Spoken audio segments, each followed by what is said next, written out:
ଖ୍ରୀଷ୍ଟରେ ପ୍ରିୟ ଭାଇ ଏବଂ ଭଉଣୀମାନେ, ଆପଣ ବର୍ତ୍ତମାନ ଯାହା ଦେଖୁଛନ୍ତି ଏଇଟା ହେଉଛି ଏକ୍ଜାକ୍ଟଲି ସେଇ ଜାଗା ଯେଉଁ ଜାଗାରେ ମରିୟମକୁ ଦୂତ ଦର୍ଶନ ଦେଇଥିଲେ। ତେବେ ପ୍ରିୟ ବନ୍ଧୁଗଣ, ଆଜି ଆଉ ଗୋଟେ ଇଣ୍ଟରେଷ୍ଟିଂ ଭିଡ଼ିଓ ନେଇକି ମୁଁ ଆସିଛି ଆପଣଙ୍କ ନିମନ୍ତେ। ଆଉ ଏଇଟା ହେଉଛି ଇତିହାସ ରିଲେଟେଡ଼ ବା ଏଇ ଭିଡ଼ିଓ ହେଉଛି ଐତିହାସିକ। ତା ସହିତ ଇଏ ହେଉଛି ଆତ୍ମିକ। ଐତିହାସିକ ଏବଂ ଆତ୍ମିକ ଦୁଇ ପ୍ରକାର ବିଷୟ ଆଜିର ଭିଡ଼ିଓରେ ଆପଣମାନେ ପାଇବେ। ତେବେ ଆଜିର ଭିଡ଼ିଓରେ ଆମେ ଦେଖୁଛୁ ନାଜରିତ। ନାଜରିତ ନାଁ ଆପଣ ନିଶ୍ଚୟ ଶୁଣିଥିବେ। ଯଦି ଆପଣ ଜଣେ ଖ୍ରୀଷ୍ଟିଆନ, ଯଦି ଆପଣ ଜଣେ ପ୍ରଭୁ ବିଶ୍ୱାସୀ, ପ୍ରଭୁ ଯୀଶୁଙ୍କୁ ବିଶ୍ୱାସ କରନ୍ତି, ତେବେ ବାଇବେଲରେ ଯାହା ନାଜରିତ ବୋଲି ଲେଖା ଅଛି ସେ ଜାଗା ହେଉଛି ଏଇଟା ଯେଉଁଟା ବର୍ତ୍ତମାନ ଆପଣ ଦେଖିଛନ୍ତି। କିନ୍ତୁ ସବୁଠାରୁ ଇଣ୍ଟରେଷ୍ଟିଂ ବିଷୟ କ'ଣ ଆପଣ ଜାଣିଛନ୍ତି? ସବୁଠାରୁ ଇଣ୍ଟରେଷ୍ଟିଂ ବିଷୟ ଏହା ଯେ ଆମେ ଆଜି ସେଇ ଜାଗାକୁ ଦେଖିବା ଯେଉଁ ଜାଗାରେ ମରିୟମକୁ ଗାବ୍ରିଏଲ ଦୂତ ଦର୍ଶନ ଦେଇଥିଲେ। ପିତା ଈଶ୍ୱରଙ୍କର ଇଚ୍ଛାରେ ଗାବ୍ରିଏଲ ଦୂତ ସ୍ୱର୍ଗରୁ ଆସିଲେ, ମରିୟମକୁ ଏକ ସନ୍ଦେଶ ଦେଲେ ଯେ ତୁମେ ଉଦ୍ଧାରକର୍ତ୍ତାଙ୍କୁ ଜନ୍ମ ଦେବ, ଆଉ ସାରା ଜଗତର ପାପକୁ ଯିଏ ବହନ କରିବେ, ଆଉ ସାରା ଜଗତକୁ ଯିଏ ଉଦ୍ଧାର କରିବେ, ସେ ତ୍ରାଣକର୍ତ୍ତା ତୁମ୍ଭର ଗର୍ଭରୁ ଜନ୍ମ ନେବେ। ତେବେ ପ୍ରିୟ ବନ୍ଧୁଗଣ, ଏଇଟା ହେଉଛି ଆଶ୍ଚର୍ଯ୍ୟଜନକ ବିଷୟ। ଆଉ ଲେଖା ଅଛି ମରିୟମ ଗର୍ଭବତୀ ହେଲେ ପବିତ୍ର ଆତ୍ମାଙ୍କ ଶକ୍ତି ଦ୍ୱାରା। ଆଉ ପରବର୍ତ୍ତୀ ମୁହୂର୍ତ୍ତରେ ଆମେ ଦେଖିବାକୁ ପାଉଛୁ ସେ କିପରି ପ୍ରଭୁ ଯୀଶୁଖ୍ରୀଷ୍ଟଙ୍କୁ ଜନ୍ମ ଦେଲେ। ଏଇଟା ହେଉଛି ସେଇ ଜାଗା ପ୍ରିୟ ବନ୍ଧୁଗଣ। ଦେଖନ୍ତୁ, ସେ ନାଜରିତ ଗାଁ ବା ନାଜରିତ ନଗର ବା ସହର, ଆପଣ ଯାହା ବି କହିପାରିବେ, ଆଉ ଯାହାକି ପବିତ୍ର ଧର୍ମଶାସ୍ତ୍ର ବାଇବେଲ ଲେଖା ଅଛି। ପୁରାତନ ନିୟମରେ ମଧ୍ୟ ନାଜରିତ ବିଷୟରେ ଲିଖିତ ଅଛି। ପ୍ରଭୁ ଯୀଶୁଖ୍ରୀଷ୍ଟ ଯେ ଆଗାମୀ ଦିନରେ ଜନ୍ମଗ୍ରହଣ କରିବେ, ସାରା ମାନବ ଜାତିର ପାପକୁ ସେ କ'ଣ କରିବେ? ବହି ନେବେ। ଆଉ ସେଇ ବିଷୟରେ ଲେଖା ଅଛି ବାଇବେଲରେ। ଆଉ ଇଏ ହେଉଛି ସେଇ ଜାଗା।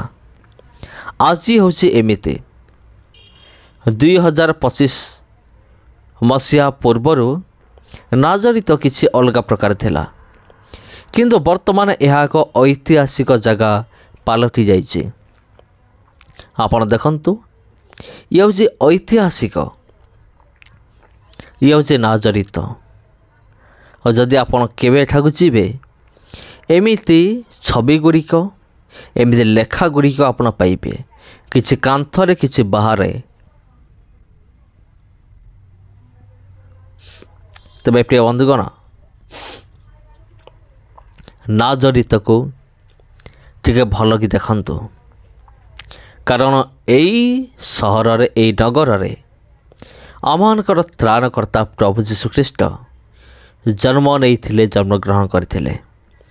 ଆଜିର ଏଇ ଯେଉଁ ଭିଡ଼ିଓ ରହିଅଛି, ଏଇ ଭିଡ଼ିଓରେ ଆମେ ସେଇ ଜାଗାକୁ ତ ଦେଖିବା ଯେଉଁ ଜାଗାରେ ମରିୟମ ସ୍ୱର୍ଗଦୂତ ଗାବ୍ରିଏଲଙ୍କର ଦର୍ଶନ ପାଇଥିଲେ। ତା ସହିତ ଆମେ ଅନ୍ୟାନ୍ୟ ବିଷୟଗୁଡ଼ିକ ମଧ୍ୟ ଦେଖିବା। ଆଜିର ଭିଡ଼ିଓରେ ଆମେ କେବଳ ଏତିକି ନୁହେଁ, ପୁରା ନାଜରିତର ସମ୍ପୂର୍ଣ୍ଣ ଏରିଆକୁ ଆମେମାନେ ଦେଖିବା। ଆଉ ବର୍ତ୍ତମାନ କେମିତି ଦେଖାଯାଉଛି? ଅନେକ ମୋତେ କମେଣ୍ଟ କରନ୍ତି ଯେ ଆମେ ସେଠାକୁ ଯାଇପାରୁନ। ଠିକ୍ ଅଛି, ଅନେକ ଅଛନ୍ତି ସେମାନେ ଯାଇପାରିବେ ନାହିଁ, କାରଣ ସେଠି ଯାଇକି ଯିବା ଆସିବା, ତା ସହିତ ସେଠାରେ ରହିବା ଖର୍ଚ୍ଚ ହେଉଛି ବହୁତ ବେଶୀ। ଖାଲି ଯିବାଟା ଆଜ୍ଞା 1.5 ଲକ୍ଷ ଟଙ୍କା ଆପଣ ଖର୍ଚ୍ଚ ହେବ। ଖାଲି ଯିବାଟା, ଆସିବା 1.5 ଲକ୍ଷ, 3 ଲକ୍ଷ। ତା ସହିତ ସେଠି ରହିବେ, ସେଠି ଖାଇବେ, ଆଉ ଏମିତି ଐତିହାସିକ ଜାଗା ଗୁଡ଼ିକୁ ବୁଲି ବୁଲି ଆପଣ ଦେଖିବେ। ଆଉ ଆପଣଙ୍କର ଯେଉଁ ଟ୍ରେନ୍ ଖର୍ଚ୍ଚ ହେଉ ବସ୍ ଖର୍ଚ୍ଚ ଏସବୁ ବହନ କଲାବେଳକୁ ନିହାତି କମ୍ ସେ କମ୍ ଆପଣଙ୍କୁ 4 ଲକ୍ଷ ଟଙ୍କା ଲାଗିବ। ସେଥିପାଇଁ ଅନେକ ଅକ୍ଷମ ଅଟନ୍ତି ସେ ଜାଗାକୁ ଯାଇକି ମାନେ ସାମ୍ନାସାମ୍ନି ଦେଖିବା ନିମନ୍ତେ। କିନ୍ତୁ ପ୍ରିୟ ବନ୍ଧୁଗଣ, ଆମେ ଭାଗ୍ୟବାନ, ଆମେ ସେ ସ୍ଥାନକୁ ନ ଯାଇକି ମଧ୍ୟ ଆମେ ମାନେ ଏ ସମସ୍ତ ଜାଗା ଗୁଡ଼ିକ ଆମେ ଦେଖିବାକୁ ପାଉଛୁ। ତେବେ ପ୍ରିୟ ବନ୍ଧୁଗଣ, କେବଳ ଏତିକି ନୁହେଁ, ଆଗାମୀ ଦିନରେ ମୁଁ ଆପଣଙ୍କୁ ଆହୁରି ଅନେକ ବାଇବେଲ ରିଲେଟେଡ୍ ଐତିହାସିକ ସ୍ଥାନ ସବୁ ଦେଖାଇବି। ଅନେକ ମୋତେ କମେଣ୍ଟ କରନ୍ତି, ଆପଣ ଏସବୁ କାହିଁକି ଦେଖାଉଛନ୍ତି? ଏସବୁ ଦେଖାଇବା ପଛରେ ଆପଣଙ୍କର ଉଦ୍ଦେଶ୍ୟ କ'ଣ? ଏସବୁ ଦେଖିବା ପଛରେ ମୋର ଉଦ୍ଦେଶ୍ୟ ଏଇଆ ଯେ ଆପଣ ଏ ସମସ୍ତ ବିଷୟ ଦେଖନ୍ତୁ। ଆଉ ବାଇବେଲ ଏକ ସତ୍ୟ ପୁସ୍ତକ। ବାଇବେଲରେ ଏହିସବୁ ଜାଗା ଗୁଡ଼ିକର ନାଁ ଲିଖିତ ଅଛି। ଆଉ ତାହାକୁ ଜଣେ ସାମ୍ନାରୁ ଦେଖିଲେ, ପ୍ରତ୍ୟକ୍ଷ ଭାବରେ ଦେଖିଲେ, ଆଉ ସେ କ'ଣ କରେ, କ'ଣ କରିପାରେ ନାହିଁ, ସେ ବାଇବେଲକୁ ଭୁଲ ବୋଲି ପ୍ରମାଣିତ କରିପାରେ ନାହିଁ। କାରଣ ବାକ୍ୟ ସତ୍ୟ ଅଟେ, ବାକ୍ୟ ହିଁ ଈଶ୍ୱର। ପ୍ରିୟ ବନ୍ଧୁଗଣ, ଆଉ ସେଇ ବାକ୍ୟର ପ୍ରଭାବରେ ଆମେ ଆଜି ଦେଖିପାରୁଛୁ, ଆମେ ଆଜି ଜାଣିପାରୁଛୁ ଯେ ପ୍ରକୃତରେ ସତ୍ୟ ବିଷୟ କ'ଣ ଅଟେ। ସତ୍ୟ ବିଷୟ ଏଇଆ ଯେ ପ୍ରଭୁ ଯୀଶୁଖ୍ରୀଷ୍ଟ ଗୋଟିଏ ଦିନ ଏ ଜଗତକୁ ଆସିଥିଲେ। ଏମିତି ଗୋଟିଏ ଦିନ ଥିଲା, ପ୍ରଭୁ ଯୀଶୁଖ୍ରୀଷ୍ଟ ଏ ଜଗତକୁ ଆସିଲେ ସାରା ମାନବ ଜାତିକୁ ଉଦ୍ଧାର କରିବା ନିମନ୍ତେ ସେ କାଲବାରୀ କ୍ରୁଶ ଉପରେ ନିଜର ଜୀବନ ଦେଲେ। କିନ୍ତୁ ପ୍ରିୟ ବନ୍ଧୁଗଣ, ତା ପୂର୍ବରୁ ଗାବ୍ରିଏଲ ଦୂତ ଆସିଥିଲେ, ମରିୟମକୁ ଭେଟିଥିଲେ ଏବଂ ମରିୟମକୁ କହିଥିଲେ ଯେ ତୁମେ ଜଗତର ଉଦ୍ଧାରକର୍ତ୍ତାଙ୍କୁ ତୁମେ ଜନ୍ମ ଦେବ। ଆଉ ଯିଏ ତୁମ ଗର୍ଭରୁ ଜନ୍ମଗ୍ରହଣ କରିବେ ସେ ସାରା ମାନବ ଜାତିକୁ ସେ ଉଦ୍ଧାର କରିବେ। ଆଉ ମରିୟମ ଡରି ଯାଇଥିଲେ। ଆଉ ମରିୟମ ଡରି ଯାଇକି ସେ କହୁଛନ୍ତି ଏସବୁ କେମିତି ଘଟିବ? ମୁଁ ତ କୌଣସି ପୁରୁଷକୁ ଜାଣେ ନାହିଁ। ଏଇଟା ଦେଖନ୍ତୁ ପ୍ରିୟ ବନ୍ଧୁଗଣ, ଆପଣ ଯାହା ଦେଖୁଛନ୍ତି ଏଇଟା ହେଉଛି ସେଇ ଜାଗା ଯେଉଁ ଜାଗାରେ ଗାବ୍ରିଏଲ ଦୂତ ମାତା ମରିୟମକୁ ଦର୍ଶନ ଦେଇଥିଲେ ବା ଦେଖା ଦେଇଥିଲେ। ଆପଣ କହିପାରିବେ। ତେବେ ପ୍ରିୟ ବନ୍ଧୁଗଣ, ଚାଲନ୍ତୁ ମରିୟମକୁ ଦେଖାଦେଲେ ଗାବ୍ରିଏଲ ଦୂତ। ଆଉ ମରିୟମ କହୁଛନ୍ତି ଏହା କି ପ୍ରକାର ସମ୍ଭାଷଣ? ଆଉ ସେ ଦୂତଙ୍କୁ ଦେଖୁଛନ୍ତି। ଦୂତ କହୁଛନ୍ତି ତୁମେ ଭୟ କର ନାହିଁ। ଆଗ ମରିୟମ, ତୁମେ ଅନୁଗ୍ରହର ପାତ୍ରୀ। ଦେଖନ୍ତୁ ଆଜି କେତେ ଲୋକ ଜମା ହେଇଛନ୍ତି।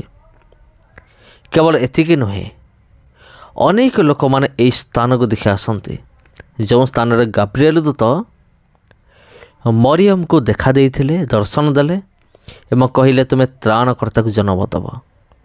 ଦେଖନ୍ତୁ ପ୍ରିୟ ବନ୍ଧୁଗଣ, ଇଏ ହେଉଛି ସେଇ ଜାଗା, ସେଇ ଘର ବା ସେଇ କୋଠରୀ, ଆଉ ଯାହାକୁ ଆଜି ଏମିତି ଯତ୍ନର ସହିତ ରଖାହେଇଛି। ଆଉ କୁହାଯାଏ ଯେ ଗାବ୍ରିଏଲ ସ୍ୱର୍ଗଦୂତ, ଆପଣ ଯାହା ଦେଖୁଛନ୍ତି, ଏଇ ବାଟ ଦେଇକି ସେ ଆସିଥିଲେ। ଏଟା ଏକ ଅନୁମାନ କରିକି ବନା ହେଇଛି, ଏକ୍ଜାକ୍ଟଲି ଏଇଆ ନୁହେଁ, କିନ୍ତୁ ଗୋଟେ ଅନୁମାନ କରାହେଉଛି ଯେ ଗାବ୍ରିଏଲ ଦୂତ ଏଇ ରାସ୍ତା ଦେଇକି ସେ ଆସିଥାଇପାରନ୍ତି। ସ୍ୱର୍ଗରୁ ଯେଉଁ ଅବତରଣ କଲେ ତା ହେଉଛି ଏଇ ଜାଗା ଦେଇକି ସେ ଆସିଥାଇପାରନ୍ତି। ତେବେ ଏଇଟା ଲୋକମାନେ ଆଜିକାଲି କ'ଣ କରୁଛନ୍ତି, ସେମାନେ ଆଶଙ୍କା କରୁଛନ୍ତି ଏଇ ପଟ ଦେଇକି। ଆଉ ଏଇ ଉର୍ଦ୍ଧ୍ୱରୁ କିଏ ଆସିଥିଲେ? ଗାବ୍ରିଏଲ ସ୍ୱର୍ଗଦୂତ ମାତା ମରିୟମକୁ ଦେଖା ଦେଇଥିଲେ। ଆଉ ଏଇଠି ଦେଖନ୍ତୁ ପ୍ରିୟ ବନ୍ଧୁଗଣ, ଇଏ ସେଇ ଜାଗା, ଆଜି ମଧ୍ୟ ୟାକୁ ସମ୍ଭାଳିକି ରଖାହେଇଛି। ଯଦି ଏହିସବୁ ଐତିହାସିକ ଜାଗାକୁ ସମ୍ଭାଳିକି ରଖାହେଇନଥାନ୍ତା ତେବେ ତାହା ଆଜି ନଥାନ୍ତା। ଆପଣ ବର୍ତ୍ତମାନ ଦେଖନ୍ତୁ, ଇଏ ବଡ଼ ଇଣ୍ଟରେଷ୍ଟିଂ ଜିନିଷ ଆଜ୍ଞା। ଏଇଠାରେ ବସିକି ମରିୟମ କ'ଣ କରୁଥିଲେ ମୁଁ ଜାଣେ ନାହିଁ, କିନ୍ତୁ ମରିୟମ ଏଇ ସ୍ଥାନରେ ଥିଲେ ଏବଂ ଗାବ୍ରିଏଲ ଆସିକି ତାଙ୍କ ସାମ୍ନାରେ ଉଭା ହେଲେ। ଆପଣ ଯାହା ଦେଖୁଛନ୍ତି ଏକ୍ଜାକ୍ଟଲି ପ୍ରିୟ ବନ୍ଧୁଗଣ, ପୁରା ଏକ୍ଜାକ୍ଟଲି ଇଏ ହେଉଛି ସେଇ ଜାଗା। ଏହାକୁ ମୁଁ ପୁରା ଦାବିର ସହିତ ମୁଁ କହିପାରିବି ଇଏ ହେଉଛି ସେଇ ଜାଗା, ଯେଉଁ ଜାଗାକୁ କିଏ ଆସିଥିଲେ? ସ୍ୱର୍ଗଦୂତ ଗାବ୍ରିଏଲ ଆସିଥିଲେ। ଆଉ ଆଜି ଦେଖନ୍ତୁ, ଏମିତି ଜଣେ ଉଦ୍ଧାରକର୍ତ୍ତା ଯାହାଙ୍କୁ ସାରା ପୃଥିବୀ ଜାଣେ, ପୁରା ସାରା ପୃଥିବୀ ଜାଣେ ପ୍ରିୟ ବନ୍ଧୁଗଣ। ଆଉ ଗାବ୍ରିଏଲ ଦୂତ ଆସିଲେ, ଏଇ ରାସ୍ତା ଦେଇକି ଆସିଲେ, ଏହି ସ୍ଥାନରେ ଅବସ୍ଥାନ କଲେ। ପ୍ରିୟ ବନ୍ଧୁଗଣ, ସାରା ପୃଥିବୀରେ ଦେଖନ୍ତୁ, ସାରା ପୃଥିବୀରେ ସବୁଠାରୁ ବେଶୀ ବିଖ୍ୟାତ ହେଉଛନ୍ତି କିଏ? ପ୍ରଭୁ ଯୀଶୁଖ୍ରୀଷ୍ଟ। ଆପଣ ଏମିତି ଗୋଟେ ବି ଦେଶ ପାଇବେ ନାହିଁ ଯେଉଁ ସ୍ଥାନରେ ଖ୍ରୀଷ୍ଟିଆନ ନଥିବେ। ଆମ ପୃଥିବୀରେ 198 କି 169 ଦେଶ ଅଛି। ହଁ ପ୍ରିୟ ବନ୍ଧୁଗଣ, 198 କି 169 ଦେଶ ଅଛି। ଆଉ ସେ ଦେଶମାନଙ୍କରେ ପ୍ରତି ଦେଶରେ ଖ୍ରୀଷ୍ଟିଆନ ଲୋକମାନେ ଅଛନ୍ତି। ଇଏ ହେଉଛି ସେ ଘରର ଉପର ପାର୍ଶ୍ୱ। ଦେଖନ୍ତୁ, ଉପରୁ ଦେଖିଲେ ଏମିତି ଦେଖାଯାଏ, ଆଉ ଭିତରୁ ଦେଖିଲେ ଏମିତି ଦେଖାଯାଏ। ତେବେ ପ୍ରିୟ ବନ୍ଧୁଗଣ, ମୁଁ କ'ଣ କହୁଥିଲି? ମୁଁ କହୁଥିଲି ଯେ ସାରା ପୃଥିବୀରେ ଯେତେ ବି ଦେଶ ଅଛି, ସବୁ ଦେଶରେ ପ୍ରଭୁ ଯୀଶୁଖ୍ରୀଷ୍ଟଙ୍କର ମହିମା ହେଉଛି। ଆଉ ସବୁଠାରୁ ଇମ୍ପୋର୍ଟାଣ୍ଟ, ମହତ୍ତ୍ୱପୂର୍ଣ୍ଣ, ଇଣ୍ଟରେଷ୍ଟିଂ ଜାଗା ହେଉଛି ଇସ୍ରାଏଲ। କାରଣ ଇସ୍ରାଏଲରେ ପ୍ରଭୁ ଯୀଶୁଖ୍ରୀଷ୍ଟଙ୍କର ଅନେକ ସ୍ମରଣୀୟ ଜାଗା ଗୁଡ଼ିକ ଅଛି, ଯେମିତିକି ଜର୍ଦ୍ଦନ ନଦୀ, ଗାଲିଲି ସମୁଦ୍ରକୂଳ, କାହ୍ନା ନଗର, ଗେତ୍ସେମନୀ ବଗିଚା, ଆଉ ପ୍ରଭୁ ଯୀଶୁଖ୍ରୀଷ୍ଟଙ୍କର କବର। ଏସବୁ ହେଉଛି ଐତିହାସିକ ଜାଗା। ଆଉ ଏ ସମସ୍ତ ଜାଗା ଗୁଡ଼ିକ ଆଜି ମଧ୍ୟ ରହିଅଛି। ଏ ସମସ୍ତ ବିଷୟକୁ ଐତିହାସିକ ଜାଗା। ଆଉ ଆପଣ ଯାହା ଦେଖୁଛନ୍ତି ଆଜି, ଇଏ ମଧ୍ୟ ଏକ ସବୁଠାରୁ ବଡ଼ ପ୍ରମାଣ ଅଟେ ଯେ ପ୍ରଭୁ ଯୀଶୁଖ୍ରୀଷ୍ଟ ଜନ୍ମ ହେବା ପୂର୍ବରୁ ମାତା ମରିୟମକୁ ସ୍ୱର୍ଗଦୂତ ଦର୍ଶନ ଦେଇଥିଲେ। ଇଏ ହେଉଛି ସେଇ ଘର। ଆପଣ ଯାହା ଟିକେ ପୂର୍ବରୁ ଦେଖିଲେ, ଇଏ ହେଉଛି ସେଇ ଜାଗା। ଏଇ ଜାଗାରେ ମାତା ମରିୟମ ଦର୍ଶନ ପାଇଥିଲେ ସ୍ୱର୍ଗଦୂତଙ୍କର।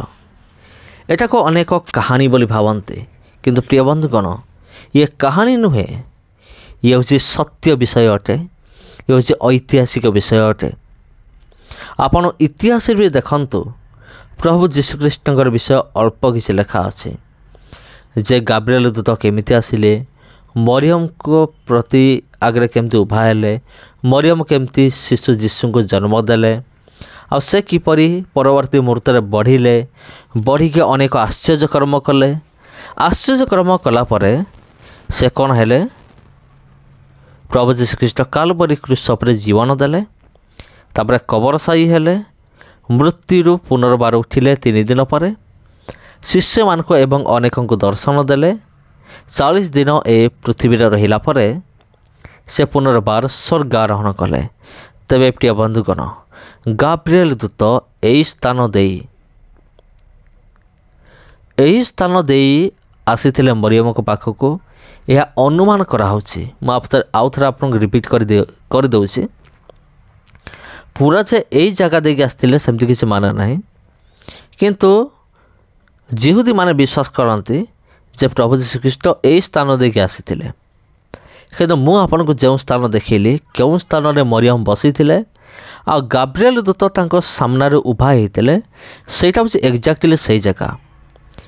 ତେବେ ପ୍ରିୟ ବନ୍ଧୁଗଣ, ଆଜି ଦେଖନ୍ତୁ, ଏଟା ଏରିଆ ଟିକେ ଦେଖନ୍ତୁ, ଏ ଘରକୁ ଟିକେ ଦେଖନ୍ତୁ, କେତେ ବଡ଼ ଘର ଆଉ କେତେ ଲୋକମାନେ ଏଠାକୁ ଆସନ୍ତି। କ'ଣ କରିବା ପାଇଁ? ଦର୍ଶନ କରିବା ପାଇଁ, ସେ ଜାଗାକୁ ଦେଖିବା ପାଇଁ। ଆଉ କେଉଁ ସ୍ଥାନରେ ମରିୟମ ବସିଥିଲେ, କେଉଁ ସ୍ଥାନରେ ଗାବ୍ରିଏଲ ଦୂତ ଠିଆ ହୋଇଥିଲେ, ଏ ସମସ୍ତ ବିଷୟ ଦେଖିବା ପାଇଁ ଆସନ୍ତି ଲୋକମାନେ। ଦେଶ ବିଦେଶରୁ ଲୋକମାନେ ଆସନ୍ତି। ତେବେ ଆମେମାନେ ଭାଗ୍ୟବାନ ପ୍ରିୟ ବନ୍ଧୁଗଣ। ଆପଣ ଭାଗ୍ୟବାନ କି ନାହିଁ ମୁଁ ଜାଣେ ନାହିଁ, କିନ୍ତୁ ମୁଁ ଭାଗ୍ୟବାନ, କାରଣ ଏ ସମସ୍ତ ବିଷୟକୁ ମୁଁ ନିଜ ଆଖିରେ ଦେଖୁଅଛି।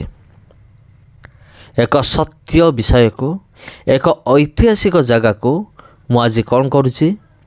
निज आखिरे मु देखुची सेथिपाई मु होउची बहुत भाग्यवान। तबे प्रिय बंधुगण एटा तो आमे भीतर पट आमे माने देखुछु आउ किसी समय पर आमे माने ए गृहर बाहर पट आमे देखिबे केते सुंदर अटे। सेथिपाई वीडियो को बिल्कुल छाड़ी जातु ना आपण एमती देखुतांतु कारण आमे माने मरियम कर ए जो स्थान जो स्थान रे मरियम बसी थिले स्वर्गदूत आसिले आ तार बाहर पार्श्व को मध्य आमे माने देखिबा। तेबे देखा जाओ ए घर भितर कौन अच्छी देखा मत लगुच किसी पोशाक रखाई बोधे किंबा आउ कौन अच्छी जना पड़। देखो तो प्रिय बंधुगण ये हूँ से समय एक मूर्ति आपण देखंतु आउ से समय किसी जिनिस गुड़िक आपण देखिले। तबे ख्रीष्ट प्रिय भाई और भनी माने ए समस्त विषय को देखिक आपण कौन भावुंटे जदि आपण मन किसी प्रश्न थाए कमेंट करके निश्चित भाव जनातु। आ मुझे कहली आपण जदि भावुंट केबे मु इस्राएल देश को जीवी तेबे मु सत कहूँ आज्ञा बहुत खर्च लगिब। अनेक कमेंट करती जे सेठिक जीवा आसवाई केते खर्च लगिब जीवाटा केवल 1.5 लाख टंका कम से कम 1.5 लाख आसवाटा 1.5 लाख। आउ आपण सेठी जो रहिबे होटल रहिबे आउ सेठी खाइबे पीबे तार भड़ा होटल भड़ा सब मिसेला बेलू निहाती आपन को लगी 4 लाख कम से कम।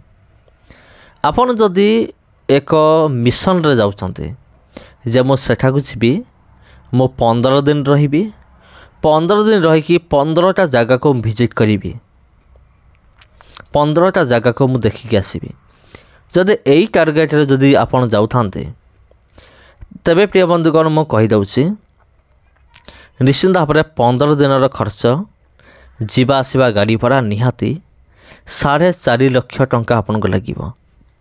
हाँ प्रिय बंधुगण आउ सेठी जो आपन जीवे होटल रहिबे आउ सेठी आमर भारतीय मुद्रा चलिबो नाही एटा भी मु कहि दउछि आपन को भारतीय मुद्रा चलिबो नाही। आउ सेठी इस्राएल देशर मुद्रा ना होछि शेकल जमती भारतीय मुद्रा ना होछि टंका अमेरिकार मुद्रा ना होछि डॉलर जदि मेक्सिकोर पेसो रूसियार रूबल आ बांग्लादेशर टाका आ सेमिति इस्राएल देशर मुद्रार ना होछि शेकल। तेबे प्रिय बंधुगण इस्राएल गोटे शेकल आमर भारतीय मुद्रा जोड़ा अच्छी सेटा बहुत दिन पूर्वर 4 टंका कि 5 टंका थिला किंतु वर्तमान केते अछि मु जाने नाही। तेणु जहाँ भी हो आपन निश्चिंत भाव में टंका को एक्सचेंज करेइबे माने भारतीय मुद्रा रू माने इस्राएल टंका एक्सचेंज करिवे किछ पैसा पत्र धरिबे आपन टिकेट करिवे रिटर्न टिकेट जीवा टिकेट तापर आपन को वीसा पई अप्लाई करिया पड़िबो। प्रथमे वीसा पासपोर्ट दिल्ली रे जाई के अप्लाई करिया पड़िबो किमा भुवनेश्वर मध्य हेई थाई पारे मु सेटा जानि ना कोठी होउची किंतु जेमिति भी आपन को वीसा एवं पासपोर्ट पई अप्लाई करिया पड़िबो।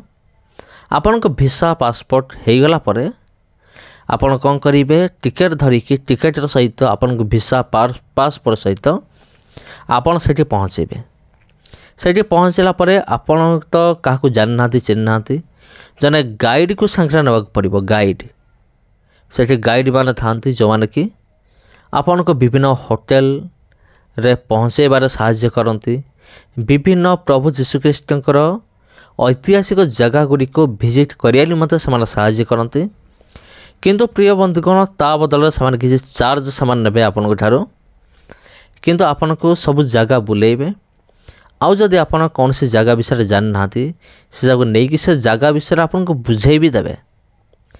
तबे एटा देखंतु ବର୍ତ୍ତମାନ ଆପଣ ଯେଉଁଟା ଦେଖୁଛନ୍ତି ଇଏ ହେଉଛି ଏକ ପୁରୁଣା ଜଳାଶୟ।